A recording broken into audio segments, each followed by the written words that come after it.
there's a range of opinions, but many, many, many women were killed, by people who felt they were doing very, very good things, but there was no internal censor.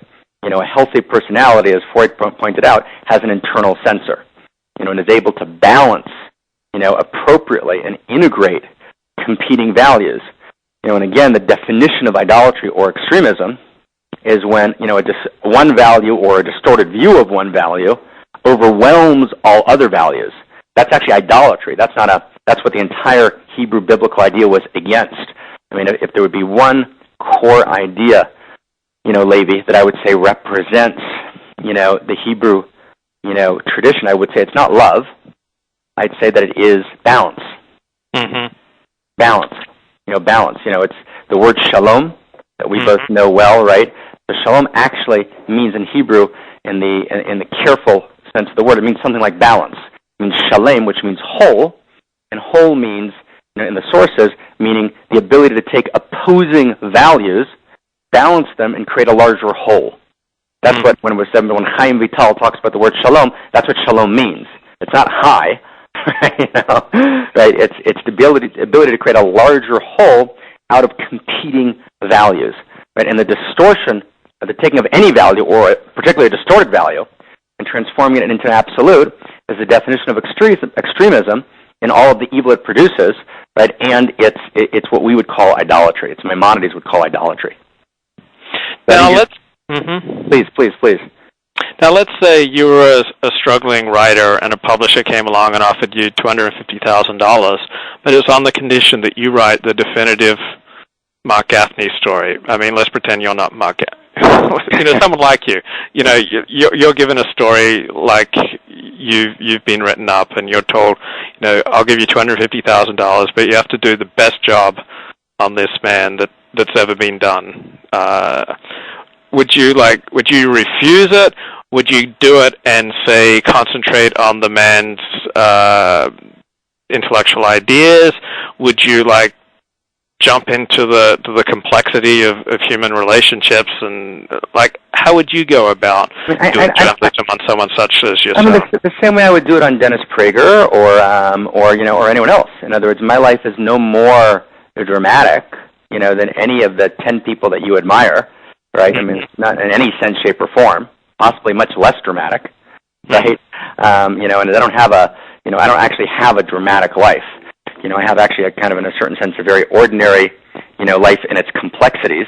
And I've wrestled with many of the issues of our age, and because, I grew up in Orthodoxy, so that became highlighted, in some sense.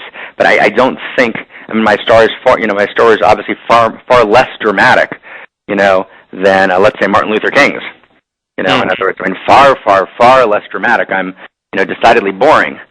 But let's take someone like Martin Luther King, right? You could focus, on Martin Luther King's or Gandhi's sexuality, where it was complex. Again, by comparison, I imagine, all the people that you admire are relatively simple, right? But or you could focus on, what J. Edgar Hoover decided to focus on, which was on King's extramarital affairs. That's always the case.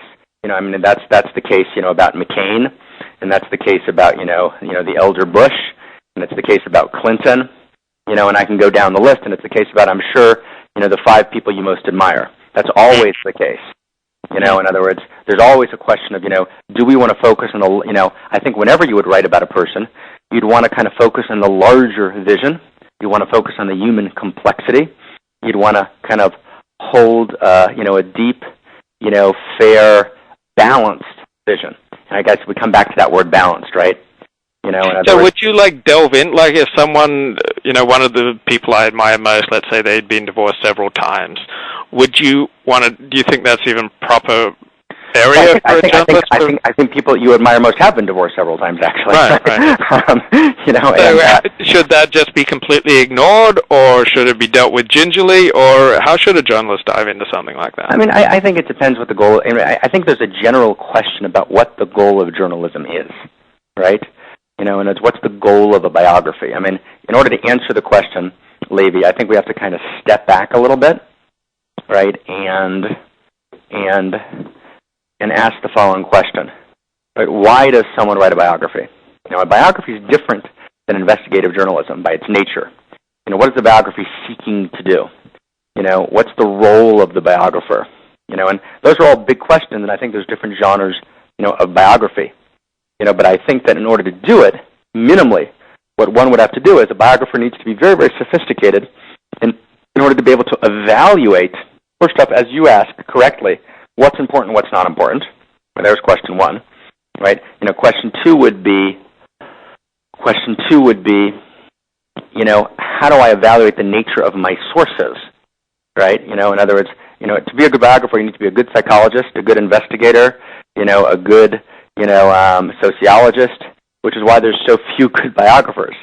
But I think, for example, Bill Clinton in his biography, his autobiography, right? Mm-hmm. Decided to spend, 3 sentences on Monica, right? In other words, there was a decision, right? What he was saying is that's not my legacy. Right. Other people might spend, at least 6 or 7 sentences. So I think those are questions. I don't think there's a right or a wrong answer. I think the key is to be able to be honest, to be fair, to discern between sources. That is to say, someone once wrote online, I believe you may know that person. I think his first name was Luke something. But, maybe like a neighbor of yours, right? Yeah. Who said, I just write whatever somebody tells me. I don't check whether it's true or not, right? Now, I don't think that's your system anymore, but I think you wrote that several years back. And I think, as you pointed out, we all evolve, right? But clearly, I couldn't more radically, as Judaism does, radically disagree with that, right? In other words, the notion that a biographer just writes what people tell them, right, is of course absurd, right? The biographer needs to be discerning, right? Needs to be able to create a hierarchy of reliability, right? Needs to be able to discern motivation, right? All of that, is the job of the good biographer. But let's move on to the next part of this topic. Enough on biographies. Okay, wait. I want to defend myself from what. I'm sorry. I apologize. That's fine. You always bring this up, so I just want to deal with it thoroughly. And Please. So I think I once said when people grill me about my technique, hey, I just write down what people tell me, and if such and such a pornographer tells me that he sticks bananas in a certain place of his anatomy, I write that. His ear, I assume, is what you're referring to. His ear, yes, his ear. And it doesn't matter to me whether it's true or not, if he's saying it about himself or that he sticks bananas in his ear. I find it interesting that he would say that whether or not he factually does stick bananas in his ear. So when I've had a daily column for much of the last 12 years, and when I would interview people, I pretty much would write down word for word what they told me, unless it was libelous, in that the context was given that this was an interview and this was a person, speaking in the same way that someone speaks on the radio. Like when you're interviewed on the radio, very rarely will the host, butt in and say, "I'm not going to let you say that." But in talk radio, there is a fair amount, a pretty free flow of discussion. And the same thing for my website. So if you said that John Doe was sexually molesting a 9-year-old, okay, that would not go on my website. But if you said that in your opinion Barack Obama sticks bananas in his ear every night, I would publish that without respect to whether I had any factual evidence that Barack Obama stuck bananas in his ear every night, because I just think it was a colorful and harmless quote. Well, I think in other words, I am in no position to judge your website, so I don't want to. Let me take it away from that. But let me just say the last distinction you drew, is if you and every other blogger, will follow the distinction that you just drew, that would evolve the blogosphere dramatically. In other words, it's if someone would make a distinction between clearly libelous and vicious material and colorful material, which is the distinction that you just drew. I think that would be a good Judaic, Talmudic, evolutionary step forward. Sadly, one couldn't say that that's true about the blogosphere as a whole today, to measure an understatement. Would you largely agree or entirely agree with the sentiments outlined in Joseph Telushkin's book on gossip? Did you ever read that book? I did read that book. It's